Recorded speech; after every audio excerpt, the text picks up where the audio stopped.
Raza Española, a horse breed from the Iberian Peninsula, where its ancestors have lived for thousands of years. The Andalusian has been recognized as an individual breed since the 15th century, and its conformation has changed very little over the centuries. Throughout history, the Andalusian has been known for its prowess as a warhorse and is prized by nobility as the king of horses and the horse of kings.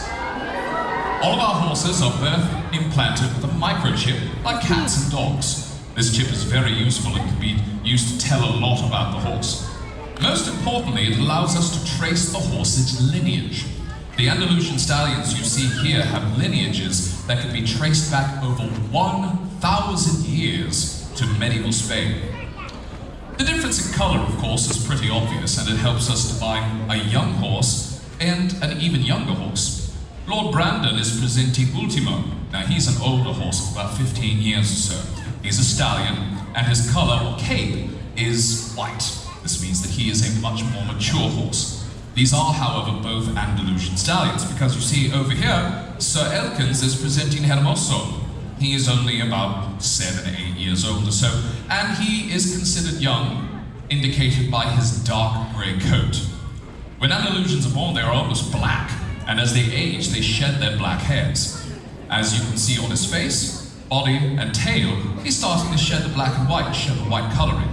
He will become full grey between ages 8 and 10, and these horses are known as war horses. And would you like to see a little of something the horses can do? Very well. Lord Elkins, thank you very much for your attendance here. We shall now turn our attention to Lord Brandon and Ultimo. Lord Brandon is going to start with what we call a warm-up circle, or a lunge circle. This is like athletes stretching for any sport. The first maneuver displays strength and grace as we move out of the lunge circle and pick up the passage. It almost appears like it's floating over the ground, doesn't it? Next, with prowess and spirit, tempered with discipline, we should demonstrate the trot in place, which is known as the piaffe. Looks like he's dancing now. Actually, this maneuver is to prepare the horse and engages his muscles for more difficult maneuvers like the caprio, where the horse jumps in the air and kicks his hind legs out, and the lasser, which is the walking hind leg walk, and of course, the levant. Now, it is important to remember, my lords and ladies, that the levant, which you just saw, is different than a rear.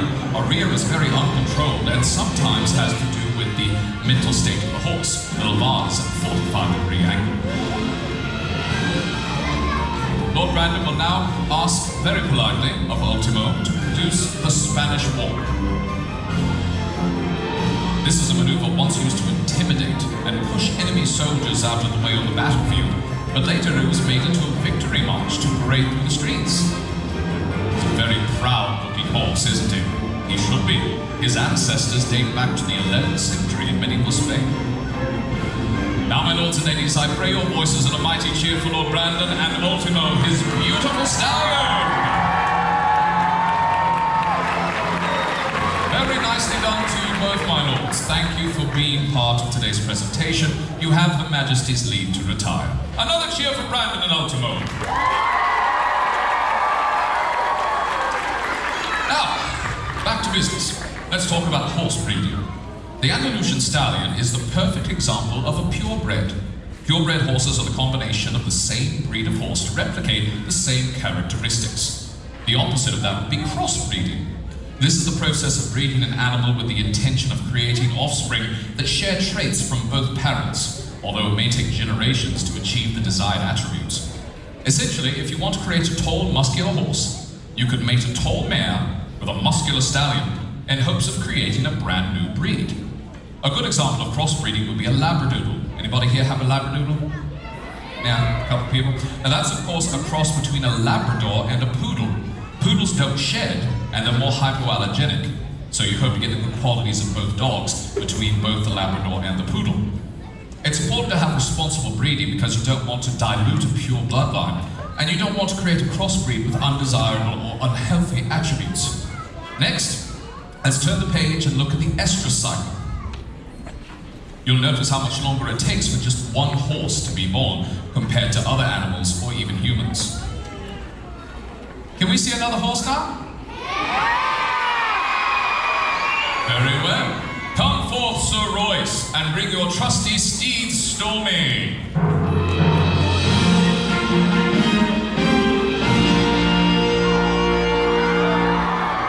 Lord Royce is riding what is known as a quarter horse.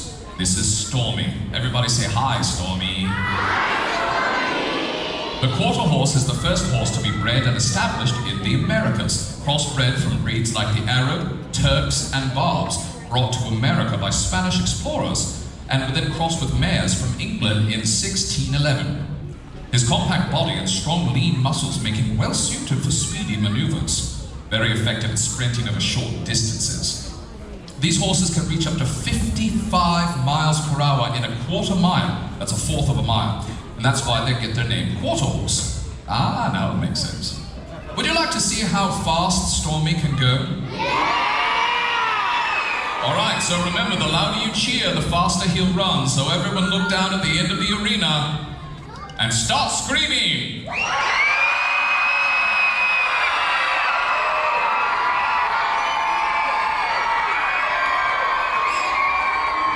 Lord Royce, let this demonstration begin. All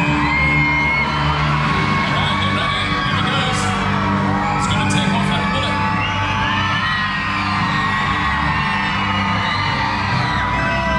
And he's gone! Raise a cheer for Royce and Stormy.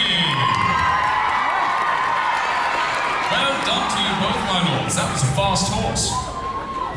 Now, let's take a look at the eating and watering and talk about the fuel required for these horses to perform such incredible tasks and feats of strength and speed.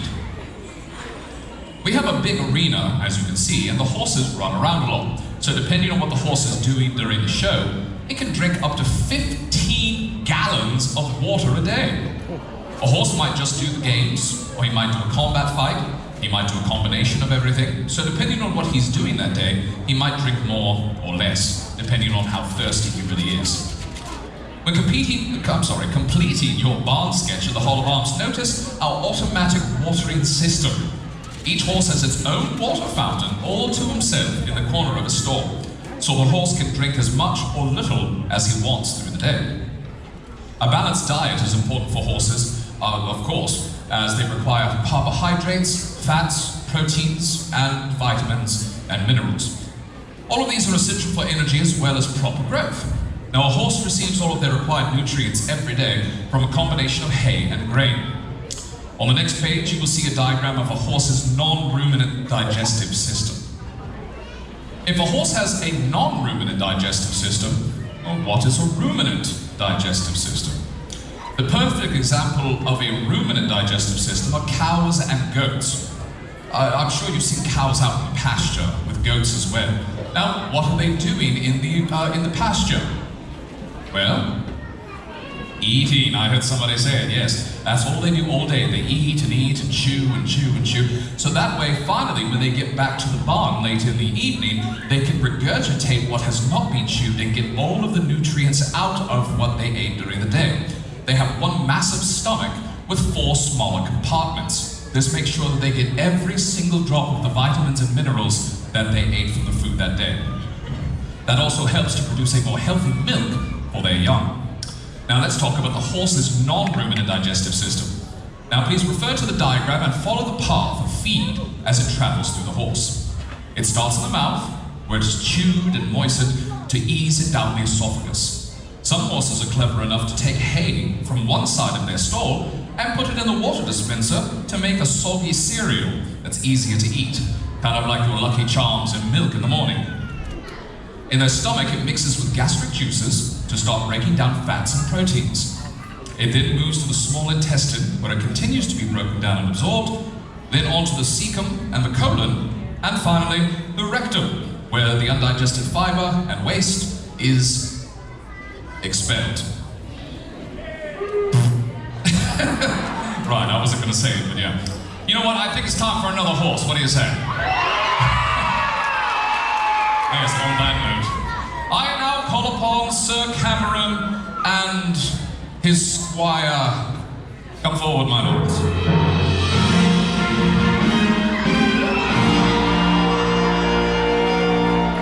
Now, there are a wide range of body types within this breed caused by multiple crossbreeding through history. Hello, my lord. This breed is very versatile because of its pleasant disposition and sweet temperament that makes it easy to work with. Now, this beautiful horse, as you can see, is very friendly, and we like to call him a beginner horse here at medieval times, because new team members that don't have horse trading experience start out on a horse like this because they're friendly and sweet. He also performs games in the show. We use him for stunt falls and what we like to call rundowns. It's another word for a joust. My lords and ladies, would you like to see a rundown or a joust?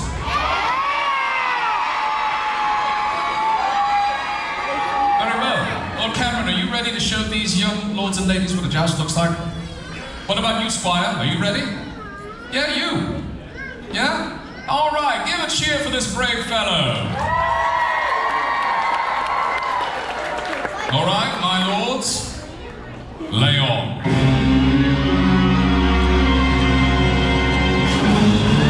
Oh, well struck, red and yellow knight. Squire, are you okay? Hey, he's alive! Well done, young Squire. Your armor class was definitely much better than his attack roll, so well done to you. Any role players? No, never. Raise a cheer for Lord Cameron and his brave Squire. Thank you for that demonstration, my lords. Now, my lords and ladies, please turn the page and we will examine some health equine issues to make sure our horses are happy and healthy and in tip-top shape for the show. Let's start with a common called colic, the side effects of the horse's non-ruminant digestive system.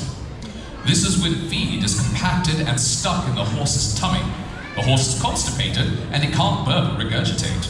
It is brought on by eating too much, drinking too much, or eating moldy feed. You can tell if the horse has this because they will be rolling around and trying to rub at its sides. Some things that can help are mineral oils to help with the constipation, calling the veterinarian, and keeping him moving. Next we have equine, oh lord, here we go. Equine encephalomyelitis, I think. Hey! I do it! Oh, we'll just call it EE, how about that? This is an inflammation of the brain and spinal cord. Some of the side effects are depression, circling, and wall leaning because of muscle weakness. Vaccinations are available for this. The next one is pretty familiar, so tell me if you know this one. Symptoms include coughing, runny nose, nasal discharge, high fever. Somebody say worms? No, that's not worms. No, somebody over here said the flu, that's right. You see, horses can get the flu just like you, right? Worms, that's funny. No, they don't get worms. Where was I? All right, yes, it's influenza or the flu. Next, of course, is strangles. This is a contagious disease caused by a microorganism. High fever, cough, nasal discharge, glands under the jaw can swell and sometimes break open.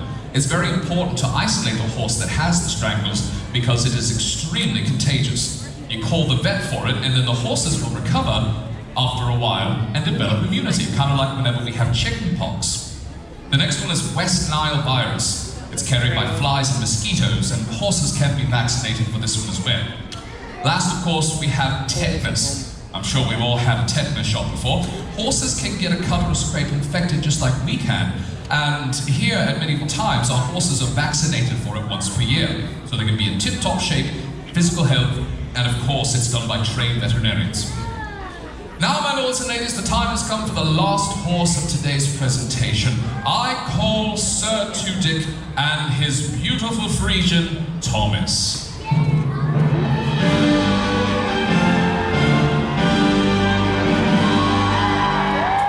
As I said, Lord Tudic is riding Sir Thomas.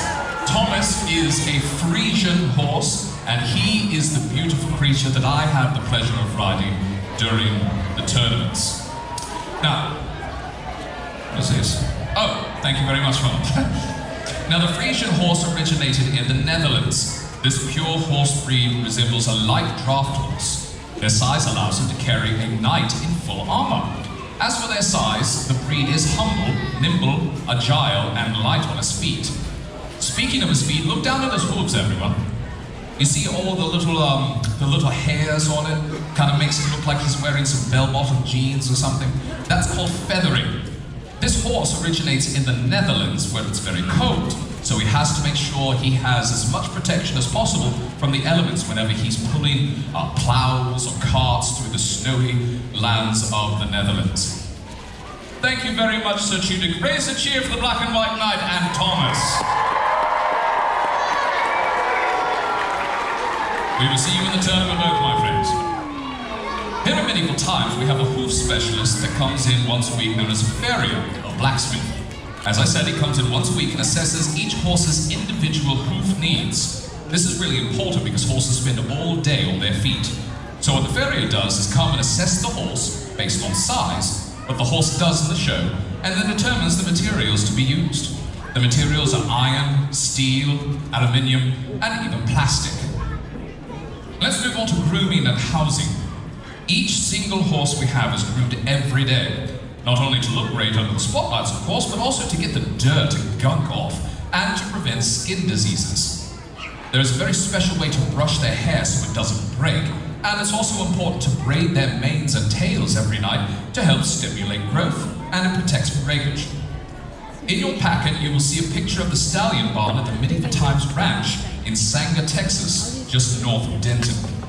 Chapel Creek holds up to 100 horses on 240 acres. That is where the Andalusian stallions are bred, born, and raised. They're trained by a corporate horse trainer, and once they're ready to travel to one of the soon-to-be tin castles, they begin their journey. When they get a little older, they will then come back to the ranch for retirement. And before I conclude, we have a very special announcement. My lords and ladies, if you missed the bridging ceremonies during today's pre-show, please make your way to the Knighting's desk in the Hall of Arms at this time. Once again, if you missed the bridging ceremonies that happened during the Hall of Arms portion of today's tournament, please make your way to the Knighting's desk in the Hall of Arms at this time to redeem your bridging ceremonies. Now, I think that's enough talking from me, so what do you say we get things started by beginning the tournament? Very well. Well, my lords and ladies, I thank you very much for your attention and today's presentation. We are very pleased, as always, to be hosting the lords and ladies who are part of the Scouts of America. A very special occasion to have you here this day. We hope you will be here.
Without whom none of this would have been possible. Oh, you embarrassed me, Your Grace. It was nothing, really. Nothing. My goodness.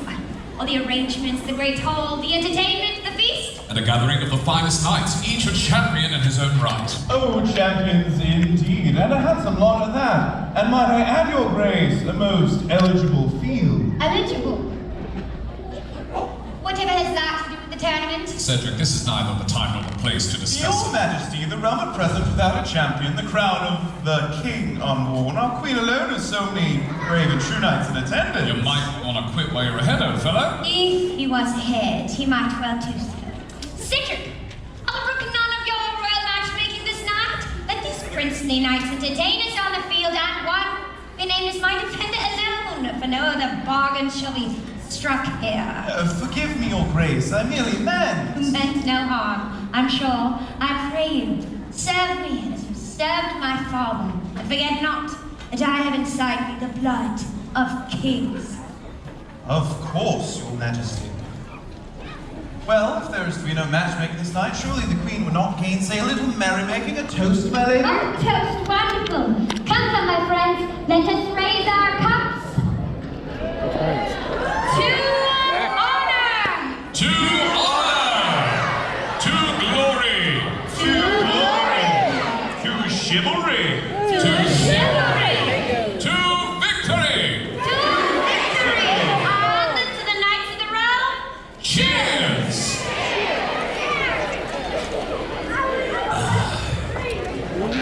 And now, Cedric, where's the feast? Is it ready yet? A few moments more, my queen, for I have had the finest fare in the kingdom prepared for our guests. And extra care is being taken to see that all is perfection. Perfection indeed. Very well. Lord Marshal, some entertainment for my guests. Her Majesty the Queen is most proud of her stable of prized Spanish horses. Among them are 4 of the most renowned in all of the known world. It is my honor to present them to you now.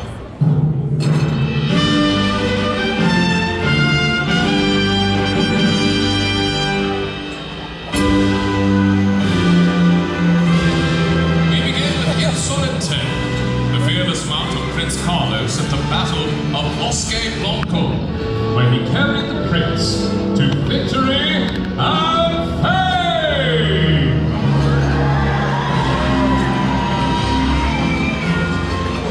Insolente! Courage and strength herald the arrival of the Spanish horse on the field of battle, and at no time are they both tested more than in the performance that awaits us. Finish. Thank you. I give to you now Capitan, sire of countless champions who even now grace the castles of kings and queens throughout the world.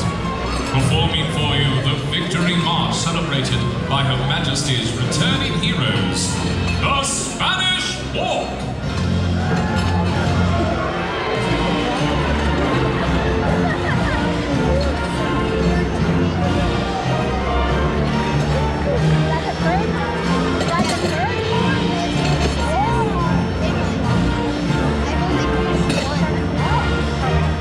A cheer for Capitan! Where some horses possess courage and strength, so too shall others be known for their elegance and poise. All hail Gallant, first of the legendary sons of Arce, who was renowned as the pride of the Emperor of the East. Here, my friends, is grace in motion, as Gallant performs the Passage. At the center of the arena, the march in place, the Piaffe.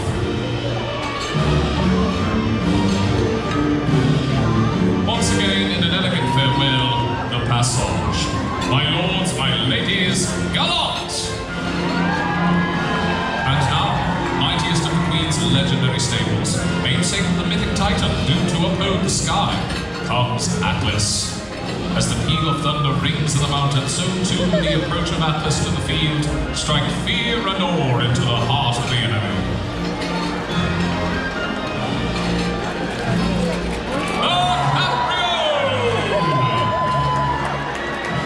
Focus your attention once again, my lords and ladies, in the center of the arena.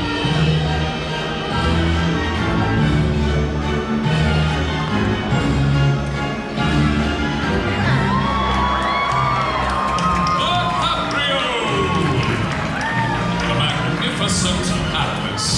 Well done, my lords. You do me a great honor in the showing of my treasures.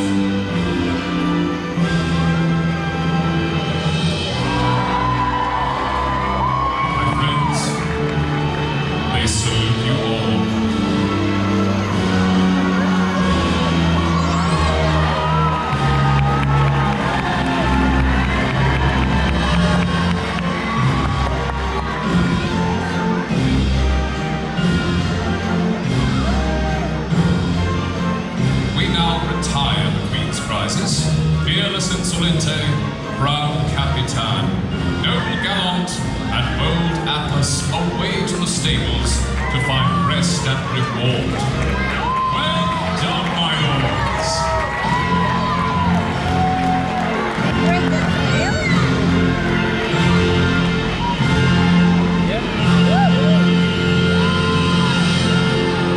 The castle of Her Majesty is filled with creatures, both great and small, of hoof and of wing. Of wing indeed, and prized among them is Lady Maya.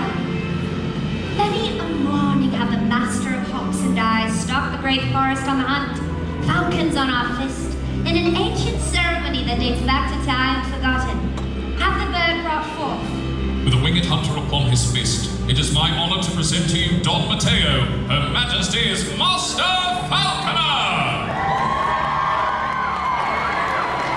Be still, noble guests. Do not seek the attention of this mighty bird of prey. Yes, remain in your seats and do not attempt to distract the bird from her purpose. For her talons are sharp, and her keen eyes locked upon the task. The falcon, poised for flight, has come forth hooded, but once the hood is removed, the age-old dance of hunted and hunter begins. Behold, she takes wing!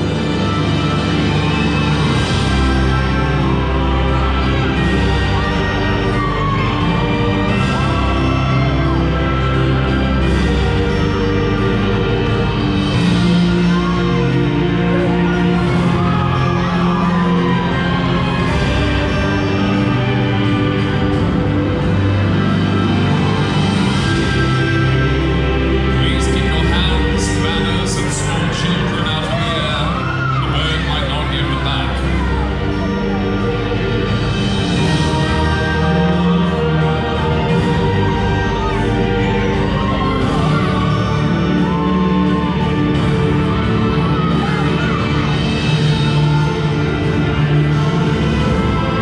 Watch closely.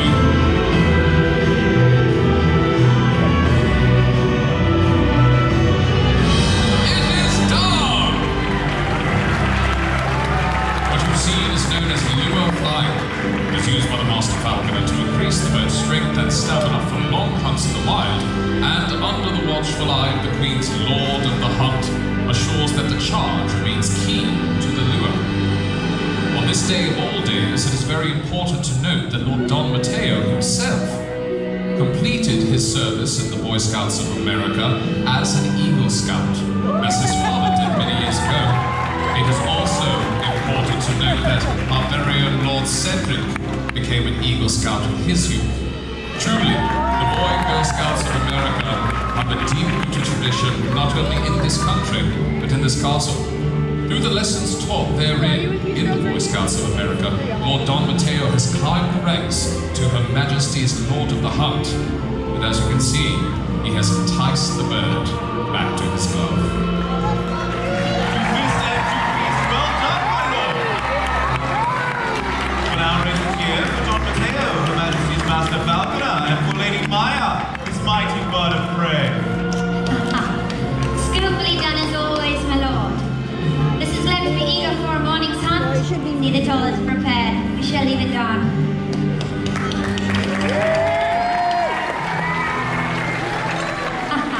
And now, Cedric. The falcon has eaten. What of our feast? All is ready, Majesty. And how is it, Cedric? Majesty,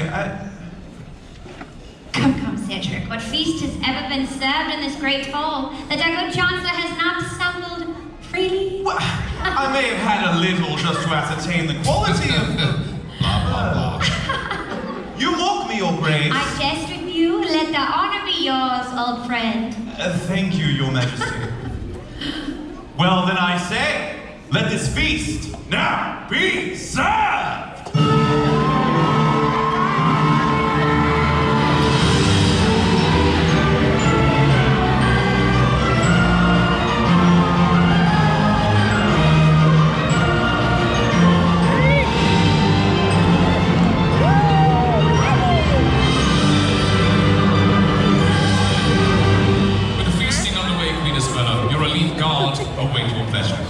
The guard, most unusual, for I spoke with the captain just this day, and he made no mention of this. Chancellor, calm yourself.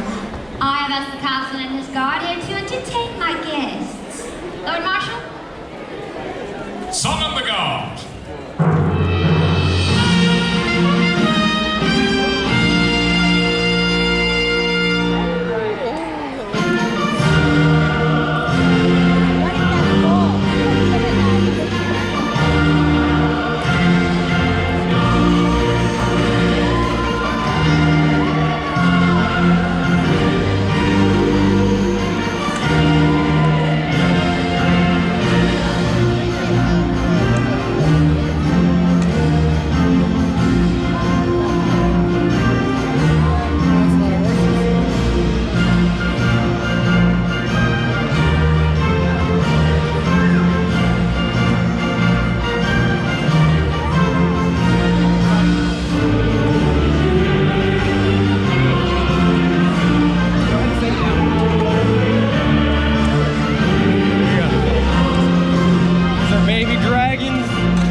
my ladies, today we've learned quite a bit about the Middle Ages, the horses of that era, and of course the Knights of the Realm and their loyal retainers. Now all of this information, my friends, is meant to educate you in the ways of the 11th century and the importance of horses and knights and squires in that time. But at this time, I would like to take the opportunity to welcome the very important and special guests today who are part of the Boy Scouts and Girl Scouts of America. So cheer if you're a Boy Scout or Girl Scout is what I'm saying. So, firstly, my lords and ladies, a very special tradition in the Girl Scouts of America, and I think maybe the Boy Scouts too, I'm not sure, because I was never a scout, I never had that privilege, I wish I had, is to do something called a bridging ceremony, where the young ladies cross from one side of a bridge to the other to denote becoming the next level in the hierarchy of the Scouts, like from Daisy to Brownie, from Brownie to Cadet, from Cadet to Junior, whatever the case may be. And there were quite a lot of them today. I'm not going to call every single one out because there were so many of them, but I would like everyone to raise a mighty cheer for all of our bridging ceremony participants. Hip hip! Congratulations, my ladies, and we wish you all the luck in your next level of Scouts. Now, my lords and ladies, the Boy Scouts and Girl Scouts of America are a long and happy tradition here in this country. As I said before, Lord Don Mateo and, of course, Lord Cedric were both Eagle Scouts, and there are many other Scouts here in the castle as well. Indeed, all of our lives have been touched in some way or other by the Boy Scouts or Girl Scouts of America. As a matter of fact, my very own lovely bride was a Girl Scout for many, many years, and we plan on enrolling our young daughter in the Girl Scouts as soon as she is old enough to do so. Because it is the great traditions and values that the Scouts of America teach our children that they take later in life to their future endeavors. Indeed, before us now, we see the future doctors, lawyers, EMTs, medical professionals, philosophers, and great thinkers of our time. My lords and ladies, the Boy Scouts and Girl Scouts of America produce some of the greatest people in our country, and we are very thankful to have you and that wonderful tradition part of our celebrations today. So my lords, my ladies, on behalf of everyone here in the castle, thank you to the Boy Scouts and Girl Scouts of America for being here and celebrating with us. Hip hip!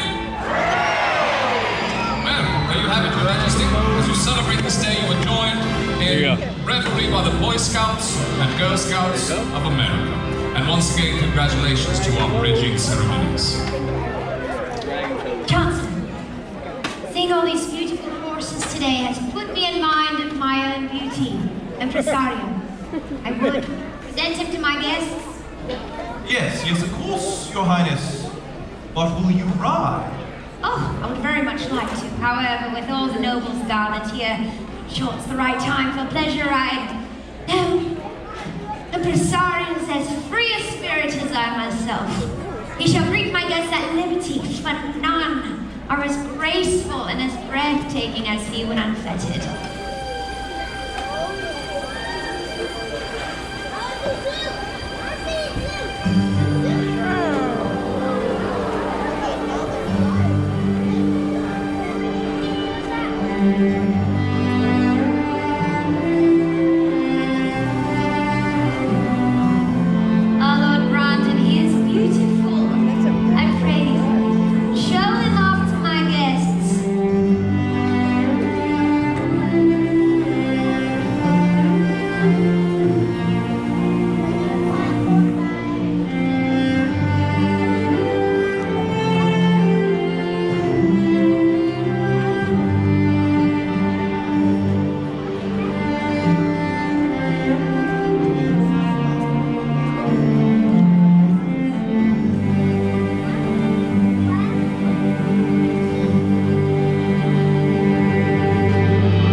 perhaps a change of pace. Oh, yes, of course, the games. My lords, my ladies, Her Majesty wonders, have you come to see sport? Goodness, Lord Chancellor. A little glum, don't you think? Indeed. And although it has been many years since I've been called upon to act as master of the banquet, I was once known as someone able to rouse the spirit of Bacchus, if you will. Then you wouldn't mind terribly if I gave to try. The task is beneath your most high station, my queen. Nonsense. 1,000 times have I seen my father the king set in motion such games as these. Ahem. Good nobles, tell me, have you come to see sport? Well, then I say, let the games begin.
lady. On having bestowed upon them these favors, they shall set lance against shield in the joust.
Oranges? Why would it be oranges? You said Valencia, they have